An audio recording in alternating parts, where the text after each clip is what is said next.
بسم اللہ الرحمن الرحیم۔ السلام علیکم۔ یہ کاشانہ بصیرت کا چینل ہے اور آپ جو کتاب سماعت فرما رہے ہیں اس کا نام ہے تاریخ عاشورہ ابراہیم آئیتی کی، اور اس کا ترجمہ کیا ہے ایم اے انصاری نے۔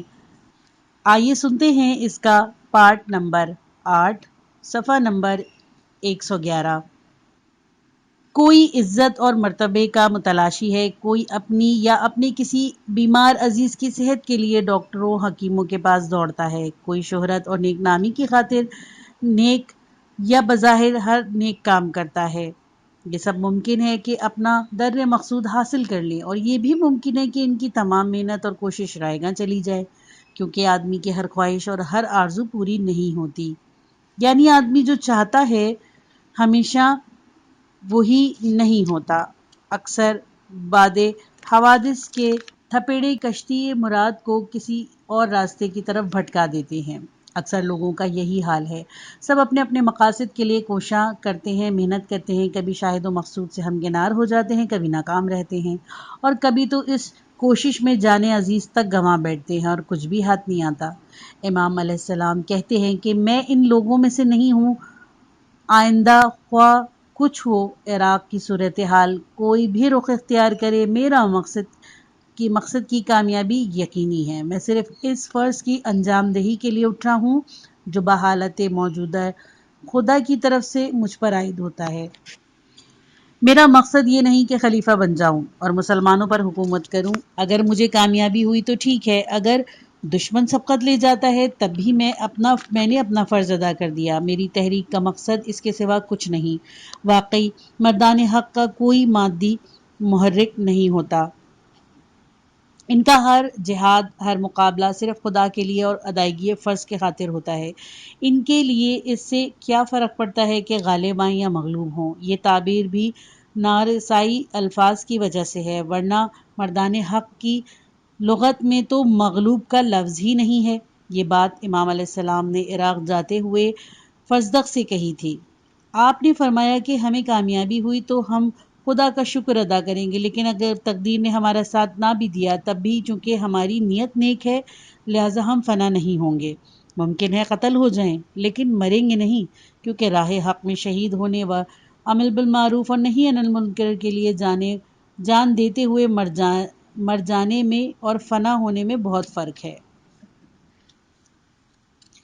یہی بات امام علیہ السلام نے روز عاشورہ خطبے میں اہل کوفہ سے کہی تھی۔ آپ نے فروہ بن مسک مرادی صحابی کے اشعار پڑھ کر اس طرف اشارہ کیا تھا کہ اگر کچھ دوست یا دشمن یہ سمجھتے ہیں کہ آج ہماری شکست اور نابودی کا دن ہے تو وہ سخت غلط فہمی میں مبتلا ہیں۔ صحیح بات یہ ہے کہ آج کا دن جو زندگی جاوید کی تحمید ہے۔ ابن طاؤس لکھتے ہیں کہ جب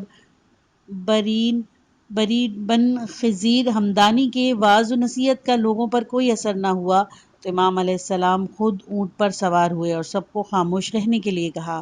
جب سب خاموش ہو کر آپ کی طرف متوجہ ہو گئے تو آپ نے بطرز شائستہ خدا کی حمد و ثنا کی اور محمد صلی اللہ علیہ وآلہ وسلم پر، فرشتوں پر، انبیاء پر درود بھیجا۔ پھر آپ نے فرمایا، لوگوں، افسوس ہے کہ تم نے ہمیں دھوکہ دیا۔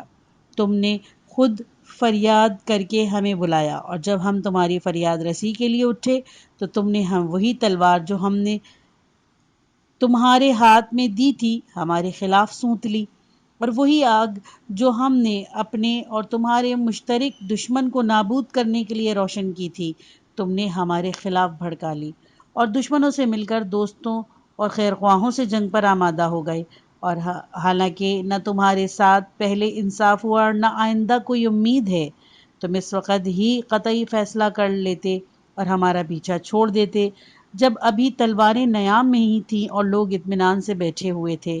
تم اس وقت کیوں ٹڈی بچوں کی طرح اڑنے اور پروانوں کی طرح منڈلانے لگے؟ تم پر خدا کی پھٹکار! کم ہمتو، تم نے قرآن کو چھوڑ دیا اور لگے اس کے کلمات میں رد و بدل کرنے۔ تم شیطان کے ساتھی اور معصیت کے طرفدار ہو۔ کیا تم ہمیں چھوڑ کر ظالموں کا ساتھ دو گے؟ تم ہمیشہ سے ہی بے وفا ہو، تمہارا گوشت پوش بے وفائی کا پروردہ ہے۔ تم وہ میوہ ہو جو دوستوں اور خیر خواہوں کے کام نہیں آتا، ان کے گلے میں اٹکتا ہے اور دشمنوں کے گلے سے بآسانی اتر جاتا ہے۔ دوستوں کے گلے میں اٹکنے سے مراد یہ ہے کہ تم یوں تو مدد کا وعدہ کرتے ہو اور جان نثاری کا دم بھرتے ہو، لیکن جب میدان کارزار میں امتحان کا وقت آتا ہے تو نہ صرف تمہارے وعدے ہی دھوکہ اور فریب ثابت ہوتے ہیں، بلکہ تم خود گلے میں ہڈی بن کر پھنس جاتے ہو کہ نہ اگلی جائے نہ نگلی جائے۔ اس کے بعد امام علیہ السلام نے فرمایا، دیکھو اس مادر بختہ یعنی کہ ابن زیاد نے ہمیں مجبور کر دیا کہ ہم دو میں سے ایک راستہ اختیار کریں، یا تو تلوار سوٹ کر میدان میں نکل آئیں یا ذلت و خواری قبول کر لیں، تاکہ اس کا جو جی چاہے میرے ساتھ کرے، لیکن ہم ہرگز ذلیل نہیں ہو سکتے۔ خدا، اس کے رسول صلی اللہ علیہ وآلہ وسلم اور مردان با ایمان کو ہماری بے عزتی منظور نہیں ہو سکتی۔ ہم نے پاک اور باعزت ہستیوں کی آغوش میں پرورش پائی ہے، ہمیں شریفوں کی موت منظور ہے، کمینوں کی اطاعت قبول نہیں۔ اگرچہ میرے دوست اور مددگاروں کی تعداد بہت کم ہے، مگر میں انہی چند ساتھیوں کے ساتھ پیش قدمی کروں گا۔ اس موقع پر امام علیہ السلام نے فروہ بن موسیق مرادی کے چند اشعار پڑھے، جن کے ایک ایک لفظ سے روحانی عظمت و بلندی کا ایک دنیا آشکار ہے۔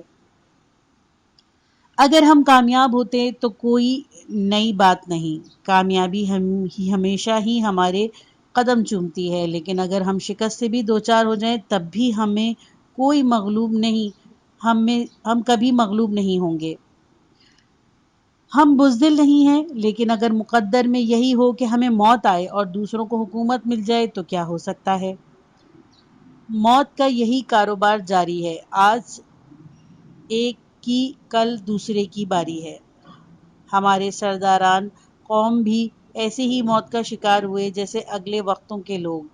اگر شاہان عالم کو زندگانی جاوید ملا کرتی ہے تو ہم بھی کبھی نہ مرتے، اگر بڑے لوگ موت کے پنجے سے بچ سکتے تو ہم بھی بچ جاتے۔ ہم پر ہنسنے والوں سے کہہ دو کہ ذرا ٹھہرو، تمہارا بھی یہی انجام ہونا ہے۔ امام علیہ السلام ایمان و اخلاص اور عزم و مصمم کی اس روح و سرشار سے مکے سے عراق روانہ ہوئے۔ آپ کو خوب معلوم تھا کہ آپ کیا کر رہے ہیں، کہاں جا رہے ہیں، انجام کیا ہوگا، مگر دوسروں کو، حتیٰ کہ امام علیہ السلام کے عزیز و اقارب اور ارادت مندوں کو یہ پریشانی تھی کہ حالات کہیں نامساعدہ نہ ہو جائیں اور حالات ایسا رخ اختیار نہ کر لیں کہ آخر امام علیہ السلام شہید ہو جائیں۔ امام علیہ السلام خود تو شہادت ہی کے لیے جا رہے تھے، مگر دوست اور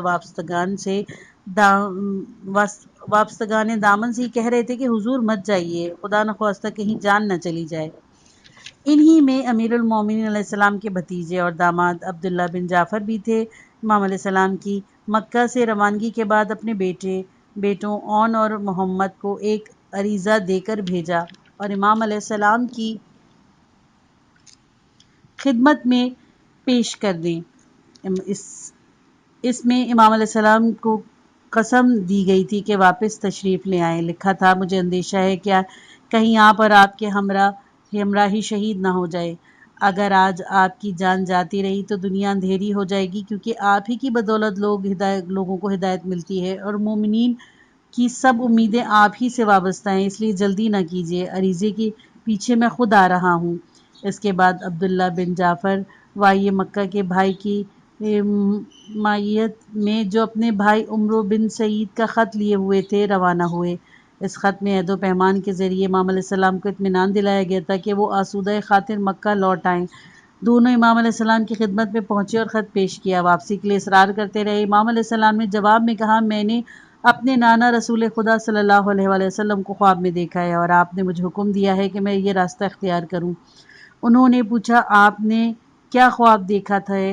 امام علیہ السلام نے کہا، میں اپنے خواب تو زندگی بھر کسی کو نہیں بتاؤں گا۔ عبداللہ بن جعفر مایوس ہو کر لوٹ آئے، البتہ اپنے بیٹے اون اور محمد کو ہدایت کی کہ امام علیہ السلام کی خدمت میں رہیں اور ان کے ساتھ عراق جائیں۔ یہ دونوں روز عاشوراء شہید ہوئے۔ امام علیہ السلام نے اپنا سفر جاری رکھا یہاں تک کہ کوفے کے نزدیک پہنچ گئے۔ وہاں سے آپ نے اہل کوفہ کو ایک خط لکھا اور قیس بن مسہر کے ہاتھ بھیج دیا۔ ابھی تک مسلم بن عقیل علیہ السلام کی شہادت کی خبر آپ تک نہیں پہنچی تھی۔ اس خط میں آپ نے لکھا کہ مسلم بن عقیل علیہ السلام کا خط مجھے مل گیا ہے۔ تمہاری بیعت، خلوص اور راہ حق میں ہماری امداد کے عزم سے آگاہی ہوئی ہے۔ خدا کرے تم ہمارے ساتھ نیکی سے دریغ نہ کرو اور اللہ تمہیں اس خلوص عزم کا اجر عظیم عطا کرے۔ میں 8ویں ذی الحج بروز ترویہ مکہ سے روانہ ہو چکا ہوں۔ فرستادہ کے کوفے پہنچنے پر پہلے سے بھی زیادہ حصول مقصد کے لیے کوششیں شروع کر دو۔ خدا نے چاہا تو میں بھی چند ہی روز میں وہاں پہنچ رہا ہوں۔ قیس امام علیہ السلام کا خط لے کر روانہ ہو گئے، لیکن کوفے کے قریب ہی گرفتار ہو گئے۔ انہیں ابن زیاد کے روبرو لے جایا گیا۔ ابن زیاد نے ان سے کہا کہ ممبر پر چڑھ کر حسین علیہ السلام کو گالیاں دو۔ قیس ممبر پر گئے، حمد و ثنا کے بعد کہا، اے لوگو، سمجھ لو کہ حسین بن علی علیہ السلام بہترین خلائق اور دختر رسول فاطمہ الزہرا سلام اللہ علیہ کے فرزند ہیں۔ میں انہی کا بھتیجا ہوا ہوں۔ تم سب ان کی مدد کے لیے اٹھ کھڑے ہو۔ پھر عبید اللہ اور اس کے باپ پر لعنت اور علی بن ابی طالب علیہ السلام پر درود بھیجا۔ عبید اللہ نے حکم دیا کہ اسے چھت پر سے نیچے پھینک دو تاکہ اس کی ہڈیاں چکنا چور ہو جائیں۔ امام علیہ السلام کوفے کی طرف بڑھتے رہے یہاں تک کہ منزل زورود میں مسلم اور ہانی علیہ السلام کی شہادت کی خبر ملی۔ آپ نے خبر سن کر فرمایا، انا للہ و انا الیہ راجعون۔ بار بار ان دونوں پر رحمت کی دعا کرتے رہے۔ عزیب المہاجنات کے پڑاؤ پر پہنچ کر قیس بن مسہر کی شہادت کی اطلاع ملی۔ آپ نے ان کے لیے بھی دعائے مغفرت کی۔ زبالہ کے پڑاؤ پر پہنچ کر آپ نے اپنے ہمراہیوں کو مسلم اور ہانی کی شہادت اور کوفے کے حالات سے آگاہ کیا اور فرمایا کہ ہمارا متوقع حامیوں نے ہماری مدد سے ہاتھ کھینچ لیا ہے۔ اب جس کا دل چاہے اپنی راہ لے۔ یہ موقع تھا کہ امام علیہ السلام کے اکثر ہمراہی ساتھ چھوڑ کر چلے گئے تھے، صرف تھوڑے سے باقی رہ گئے۔ مشہور مورخ اور مفسر فقیہ محمد بن جریر طبری نے اپنی مشہور کتاب تاریخ اعلام الملوک میں بیان کیا ہے کہ امام علیہ السلام منزل ذی حسب میں خطبہ دیا اور مختصر تقریر کی۔ اس میں آپ نے اپنے قیام کا محرک زیادہ واضح الفاظ میں بیان کیا اور شہادت کے لیے اپنی آمادگی ظاہر کی۔ آپ نے فرمایا، تم دیکھ رہے ہو کہ حالات کیا ہے، دنیا بالکل بدل گئی ہے۔ اس نے آنکھیں پھیر لی ہیں، بے مہری کا آغاز ہو گیا ہے اور وقت تیزی سے گزر رہا ہے، صرف زندگی کی تلچھٹ باقی رہ گئی ہے۔ دنیا ایسی چراگاہ بن گئی ہے جس میں سوائے بیمار گھاس کے کچھ نہیں۔ امام علیہ السلام نے اس وقت حالات کی بدگوئی کیوں کی؟ آپ کو کس بات کی شکایت اور افسوس تھا؟ یہ راز آپ نے اپنے اگلے جملے میں بیان کیا۔ زندگی کی گراں باری، خشک سالی یا امن و راحت کے فقدان کا کوئی تذکرہ نہیں تھا، وہ کچھ اور ہی بات تھی جس نے زندگی کو تلخ، ناقابل برداشت بنا دیا تھا۔ ذرا غور کیجئے، یہ وہ وقت تھا کہ دشمن کا ہر اول دستہ پہنچ گیا تھا اور خطرہ تھا کہ امام علیہ السلام کو عراقی لشکر گھیرے میں نہ لے لے۔ لوگ یہی سوچتے تھے کہ کاش امام علیہ السلام یہ کام نہ کرتے اور تنہا اس راہ میں قدم نہ رکھتے۔ شاید کچھ ہوتا نظر یہ بھی خیال کر رہے ہوں کہ امام علیہ السلام بھی یہی سوچ رہے ہوں گے اور اپنی کیے پر پشیمان ہوں گے۔ اس لیے ضروری تھا کہ امام علیہ السلام کسی حد تک اپنے قیام کی غائیت پر سے پردہ اٹھائیں اور واضح کریں کہ وہ کیا چیز ہے جو انہیں سخت ناپسند ہے اور جس نے ان کا جینا دشوار کر دیا ہے۔ اسی لیے انہوں نے اس مختصر خطبے میں مندرجہ بالا الفاظ میں کے بعد یہ کہا، کیا تم نہیں دیکھ رہے ہو کہ حق پر عمل نہیں ہو رہا اور باطل سے بچنے کی کوشش نہیں کی جاتی؟ دراصل آپ ان لوگوں کو جواب دے رہے تھے جو کہتے تھے کہ آپ بیعت کیوں نہیں کر لیتے، موجودہ اسلامی حکومت کو باضابطہ تسلیم کیوں نہیں کر لیتے، فرزندِ زادہ ابو سفیان کو اسلامی دنیا کا قائد اور امام کیوں نہیں مان لیتے؟ آپ نے فرمایا، کیا تم مسلمانوں کی موجودہ حالت نہیں دیکھتے؟ یہ نہیں دیکھتے کہ حق پر عمل نہیں ہو رہا؟ یہ نہیں دیکھتے کہ امامت و خلافت کی بنیاد پیروی رسول صلی اللہ علیہ وآلہ وسلم پر نہیں رہی؟ مسلمانوں کی رہبری و پیشوائی کا مدار اب حق و انصاف کے بجائے ظلم اور ترویج پر ہے۔ پھر آپ نے فرمایا ان حالات میں مومن کو بقائے پروردگار کا آرزو مند ہونا چاہیے۔ میں موت کو کامیابی اور ظلم کے ماحول میں زندگی کو تکلیف دہ سمجھتا ہوں۔ مسجد الحرام کے خطبے میں مرگ و شہادت کی بات کی، جہاں ساتھ ہی جاں بازی و فداکاری کا تذکرہ تھا۔ اس مرتبے میں شہادت کی بات ہے، ساتھ ہی زندگی سے دل سردی اور افسردگی بھی۔ آپ نے فرمایا کہ ظالموں کے ساتھ زندگی کا نتیجہ سوائے تکلیف اور رنج کے کچھ نہیں۔ جو کچھ امام علیہ السلام نے اس موقع پر اجملاً بیان کیا، اس کی وضاحت حر بن یزید سے ملاقات میں کی۔ امام علی مقام علیہ السلام کا خطبہ۔ حر بن یزید الرہائی 1000 سواروں کے دستے کے ساتھ امام علیہ السلام کو گرفتار کرنے کوفے سے آئے۔ پہلی محرم 61 ہجری کو حر اور ان کے ساتھیوں سے امام علیہ السلام کا سامنا ہوا۔ آپ نے انہیں پانی پلوایا۔ جب ظہر کا وقت ہوا تو حجاج بن مسروق جعفی علیہ السلام نے، جو شہدائے عاشورہ میں سے ہیں، امام علیہ السلام کے حکم سے اذان دی۔ امام علیہ السلام خیمے سے باہر آئے اور اذان و اقامت کے درمیانی عرصے میں ان سے گفتگو کی۔ آپ نے حمد و ثنا کے بعد کہا، لوگوں میں تمہارے پاس اس وقت آیا ہوں جب تم نے مجھے خطوط لکھے اور میرے بلانے کے لیے ایلچی بھیجے اور کہا کہ ہمارا کوئی امام نہیں ہے، آپ آئیے، شاید آپ کے وسیلے سے اللہ ہمیں حق اور ہدایت پر مجتمع کر دے۔ اب اگر تم اپنی بات پر قائم ہو تو میں آ گیا ہوں۔ تم مجھ سے ایسے عہد و پیمان کر لو جس سے مجھے اطمینان ہو جائے۔ اگر تم ایسا نہیں کرتے اور تمہیں میرا آنا پسند نہیں تو میں جہاں سے آیا ہوں میں وہیں واپس چلا جاتا ہوں۔ یہ سن کر سب لوگ چپ ہو گئے، کسی نے کوئی جواب نہیں دیا۔ حجاج نے امام علیہ السلام کے حکم سے نماز کے لیے اقامت کہی۔ دونوں طرف کی فوجیں نے امام علیہ السلام کے پیچھے نماز باجماعت ادا کی۔ کچھ دیر آرام کے بعد جب عصر کا وقت ہوا تو عصر کی نماز بھی اسی طرح جماعت میں پڑھی۔ نماز کے بعد امام علیہ السلام نے ایک بار پھر اصحاب حر سے گفتگو کی اور کہا، لوگوں، اگر تم خدا سے ڈرتے ہو اور حقدار کا حق پہچانتے ہو تو اللہ تم سے خوش ہوگا۔ ہم اہل بیت محمد مصطفیٰ صلی اللہ علیہ وسلم امامت و خلافت کے ان لوگوں سے زیادہ مستحق ہیں جو آج سے اس کے ناحق دعوے دار بنے ہوئے ہیں اور تم پر ظلم توڑ رہے ہیں۔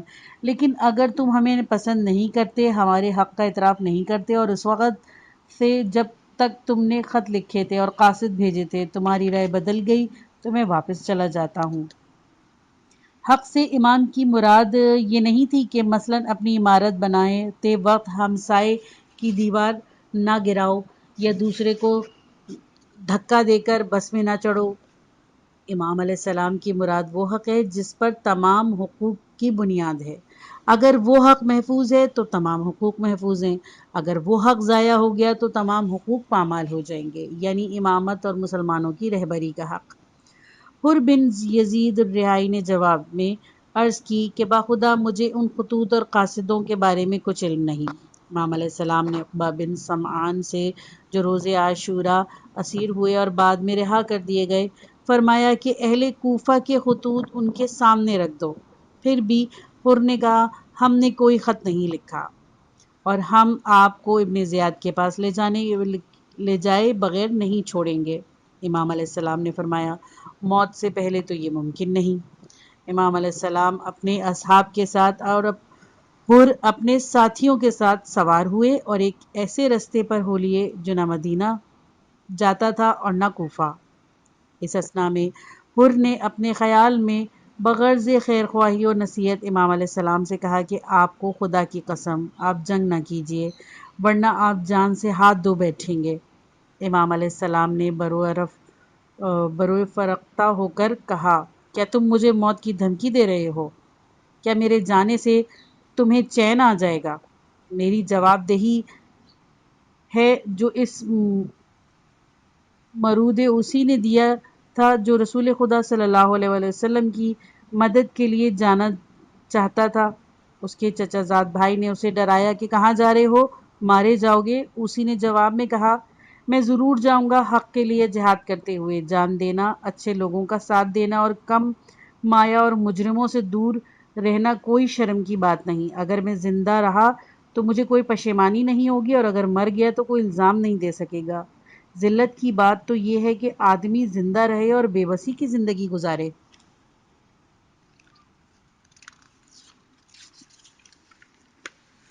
امام حسین علیہ السلام اور حر بن یزید الرہائی نے اپنے ساتھیوں سمیت منزل بیضا پہنچے۔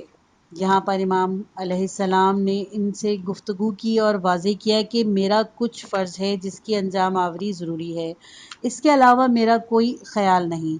یہاں آپ نے جو تقریر کی اس کا محاصل یہ ہے: یزید ایک ظالم و جابر خلیفہ ہے، جن باتوں کو خدا نے حرام قرار دیا وہ انہیں حلال سمجھتا ہے، خدا کے عہد کو توڑتا ہے اور سنت رسول صلی اللہ علیہ وآلہ وسلم کی مخالفت کرتا ہے، بندگان خدا پر ظلم روا رکھتا ہے۔ رسول خدا صلی اللہ علیہ وآلہ وسلم نے فرمایا کہ ایسے خلیفہ کو جو باز رکھنے کی کوشش نہیں کرے گا، اس کا حشر بھی اس خلیفہ کے ساتھ ہی ہوگا۔ اس مضمون کی طرف قرآن مجید بھی اشارہ کرتا ہے۔ فرمایا گیا: ہم نے ان میں سے کچھ پیشوا اور امام ایسے بنائے ہیں جو اپنے پیروکاروں کو دوزخ کی طرف بلاتے ہیں۔ یعنی سب پیشوا اور رہبر اپنے پیروکاروں کو بہشت کی طرف نہیں لے جا رہے۔ کچھ رہبر تو ایسے ہیں جو اپنی قوم کو واقعی رہبری کرتے ہیں اور دنیا آخرت کی سعادت و خوشبختی و عوج اور ترقی کا باعث بنتے ہیں، لیکن تجربہ بتلاتا ہے اور قرآن بھی یہی کہتا ہے کہ کچھ رہبر در حقیقت رہزن ہیں۔ یہ وہ امام ہیں جو اپنے مامومین کو آتش دوزخ اور دنیا آخرت کی حتمی بربادی کی طرف لے جاتے ہیں۔ یزید بھی انہی میں سے ایک تھا۔ اس کے بعد امام حسین علیہ السلام نے مزید وضاحت کی اور اس وقت یعنی 60 ہجری کے حالات پر روشنی ڈالی۔ آپ نے کہا کہ یہ لوگ یعنی کارگزاران خلافت بنی امیہ شیطان کی پیروی اور اطاعت کرتے ہیں، اور جتنی شیطانیت کی اطاعت کرتے ہیں اسی نسبت سے خدا کی اطاعت سے وہ دور ہٹتے جاتے ہیں۔ کھلم کھلا دھاندلی مچائی ہوئی ہے، حدود اللہ کو معطل کر رکھا ہے، مسلمانوں کے مال پر تصرف بیجا کر کے اپنے قبضہ جما لیا ہے۔ بیت المال جو مسلمانوں کی عام فلاح و بہبود کے لیے تھا اسے اپنی ذاتی ملکیت سمجھ لیا ہے۔ جن کاموں کو اللہ نے حرام قرار دیا ہے انہیں حلال سمجھنے لگے، اور جنہیں اللہ نے حلال قرار دیا انہیں حرام ٹھہرا دیا۔ اب جبکہ یہ صورت ہے تو حسب فرمان رسول صلی اللہ علیہ وآلہ وسلم اس حالت کے بدلنے کی ذمہ داری مجھ سے زیادہ کس کی ہو سکتی ہے، کیونکہ میں فرزند فاطمۃ الزہرا سلام اللہ علیہ ہوں، اہل آیہ تطہیر ہوں، اہل آیہ مباہلہ ہوں، شاگردو فرزندان امیر المومنین علیہ السلام ہوں۔ یہ میرا کام ہے کہ میں امت اسلامیہ کے زوال کے اسباب کو دور کروں۔ واقعی حسین بن علیہ السلام کا سا کارنامہ اور کون انجام دے سکتا تھا؟ ان کے جیسے اصحاب اور کسے میسر آ سکتے تھے؟ اس تحریک میں ان کی جگہ اور کون لے سکتا تھا؟ ابن عباس رضی اللہ عنہ بڑے عالم اور قرآن مجید کے بڑے مفسر تھے، رسول خدا صلی اللہ علیہ وآلہ وسلم کے ممتاز صحابی اور چچا زاد بھائی تھے، مگر کیا وہ کام انجام دے سکتے تھے جو حسین بن علی علیہ السلام نے انجام دیا؟ محمد بن حنفیہ برادر حسین اور فرزند علی بن ابن ابی طالب علیہ السلام تھے، لیکن وہ اس تحریک کے مردان میدان نہیں تھے۔ حبیب ابن مظاہر ہر اسدی صحابی تھے، لیکن امام حسین علیہ السلام کا سا کارنامہ نہیں کر سکتے تھے۔ یہی حال مسلم بن اوسجہ کا تھا، اور یہی ہانی بن عروہ کا۔ امام کے چچا زاد بھائی مسلم بن عقیل، آپ کے برادر عالی قدر حضرت ابو الفضل عباس علیہ السلام کے، آپ کے فرزند ارجمند حضرت علی اکبر علیہ السلام، یہ سب وہ بزرگ ہستیاں ہیں جنہوں نے اس عظیم اسلامی تحریک میں حیرت انگیز جرات اور جانثاری کا مظاہرہ کیا، امام علیہ السلام سے پورا تعاون کیا، لیکن ان میں سے کوئی بھی اپنی بلند و بالا شخصیت کے باوجود اس تحریک کا مرکزی نقطہ بن سکتا تھا؟ اس روحانی تحریک کا مرکزی طاقت اور اخلاقی قوت دراصل امام حسین علیہ السلام کی شخصیت میں ہی پنہاں تھی۔ آپ ہی کی روحانی طاقت نے آخری مرحلے تک اس تحریک کی رہنمائی کی اور اپنے پسماندگان کو بھی اسیری کے آخری مرحلے تک رہبری اور رہنمائی کے لیے آمادہ کیا۔ اس کے بعد امام علیہ السلام نے فرمایا تمہاری تحریریں اور تمہارے قاصد میرے پاس آئے اور انہوں نے تمہاری بیعت اور تمہاری پختگی کا حال بیان کیا۔ تم نے لکھا تھا کہ چاہے کچھ بھی ہو جائے تم میرا ساتھ نہیں چھوڑو گے۔ اب اگر تم اپنی بیعت اور اپنے فیصلے پر قائم ہو تو جیسا کہ تم نے لکھا میرے ساتھ نہیں چھوڑتے تو تم خوش بختی و کامرانی سے بہرور ہوگے، کیونکہ میں فرزند علی و فاطمہ علیہ السلام ہوں۔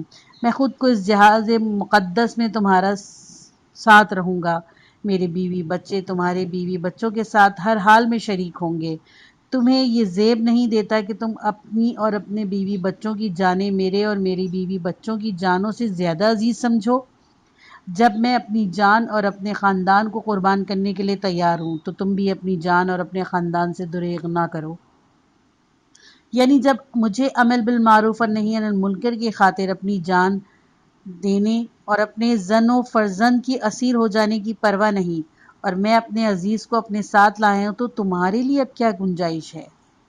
تمہارا بھی فرض ہے کہ تم اپنے امام علیہ السلام کی پیروی کرو، راہ حق میں جان نثاری سے دریغ نہ کرو، جان کی قربانی قید و بند کی مصیبت سے نہ گھبراؤ، امام وقت اور فرزند پیغمبر صلی اللہ علیہ وآلہ وسلم کی ہمراہی سے پیچھے نہ ہٹو۔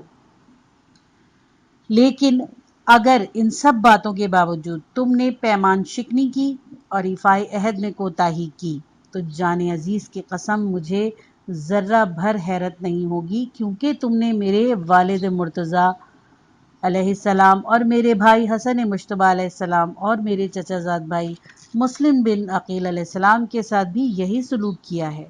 مگر یاد رکھو کہ ایسا کرنے سے خود تمہارا اپنا ہی نقصان ہوگا، تم خوش بختی اور سعادت حاصل کرنے کا موقع ہاتھ سے گنوا دو گے۔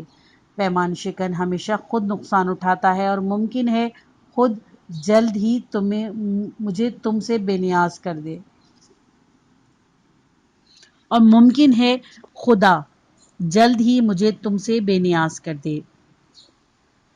یہ خطبہ امام علیہ السلام نے حر کے 1000 ساتھیوں کے سامنے دیا۔ کان تو سب کے لگے ہوئے تھے، لیکن دل پر ایک ہی کے اثر ہوا، جس نے چند روز بعد دکھا دیا کہ امام علیہ السلام کی بات اچھی طرح سے دل نشیں ہو گئی تھی۔ یہ ایک خود حر بن یزید الرہائی رضی اللہ عنہ تھے، جنہوں نے صبح عاشورہ عمر بن سعد کے پاس گئے اور اس سے پوچھا کہ واقعی تم حسین بن علیہ السلام سے جنگ کرو گے؟ اس نے کہا بخدا ضرور کروں گا، اور وہ بھی بہت سخت قسم کے۔ حر نے کہا کہ اگر امام علیہ السلام کی کوئی تجویز مان لو تو کیا حرج ہے؟ ابن سعد بولا کہ اگر مجھے اختیار ہوتا تو کوئی حرج نہیں تھا، میں ضرور مان لیتا، مگر کیا کروں؟ ابن زیاد حسین بن علیہ السلام کی کوئی تجویز ماننے پر آمادہ نہیں ہے۔ اس پر اس مرد خوش انجام کی عقل اور اس کے نفس میں کشمکش شروع ہو گئی۔ ایک طرف روحانی قوت تھی، دوسری طرف شیطانی وسوسے۔ آخر اس ملکوتی شعلے نے جو امام علیہ السلام کی گفتگو نے اس کے دل میں روشن کیا تھا، باطل کے خس اور خاشاک کو جلا کر خاکستر کر دیا، اور اس کی سعید روح نے فیصلہ کر لیا کہ راہ خدا ہی اختیار کرنی چاہیے۔ اس نے کہا بخدا میں ایسے دورائے پر پہنچ گیا ہوں جہاں سے ایک راستہ جنت کو جاتا ہے، دوسرا جہنم کو۔ اگر میرے جسم کی بوٹی بوٹی کر کے جلا بھی دی جائے تب بھی میں جنت پر کسی چیز کو ترجیح نہیں دوں گا۔ یہ کہہ کر امام علیہ السلام کی خیمہ گاہ کا راستہ لیا، وہاں پہنچ کر اپنی خطاؤں کا اعتراف کیا اور راہ راست اختیار کر لی۔ حر نے کہا خدا جانتا ہے، مجھے معلوم نہیں تھا کہ نوبت یہاں تک پہنچ جائے گی۔ اب میں توبہ کے خیال سے آیا ہوں، معلوم نہیں میری توبہ قبول ہو سکتی ہے یا نہیں۔ امام علیہ السلام نے کہا ہاں، خدا تیری توبہ قبول کرے گا اور تیری خطائیں بھی معاف کر دے گا۔ امام علیہ السلام نے پوچھا تمہارا نام کیا ہے؟ کہا حر بن یزید۔ امام نے کہا انت حر کما استمک امک، تم واقعی اسم با اسما ہو، تم بندہ آزاد ہو، کیونکہ تمہاری ماں نے تمہارا نام حر رکھا ہے، جس کے معنی ہے آزاد۔ تم دنیا و آخرت میں آزاد ہو۔ اب سواری سے اتر آؤ۔ حر نے کہا کیا یہ بہتر نہیں ہوگا کہ میں کچھ دیر ان سواروں سے لڑوں اور شہادت سے سرفراز ہو کر ہی اتروں؟ امام علیہ السلام نے کہا خدا تمہاری مدد کرے، جیسے دل چاہے کرو۔ حر واپس اہل کوفہ کے پاس گئے اور ان لوگوں سے جو ابھی کچھ دیر پہلے ان کے ہمدم و ہمباز تھے یوں گفتگو شروع کی۔ یہ پارٹ ختم ہوا۔ کتاب کا اگلا حصہ نیکسٹ پارٹ میں سنیے۔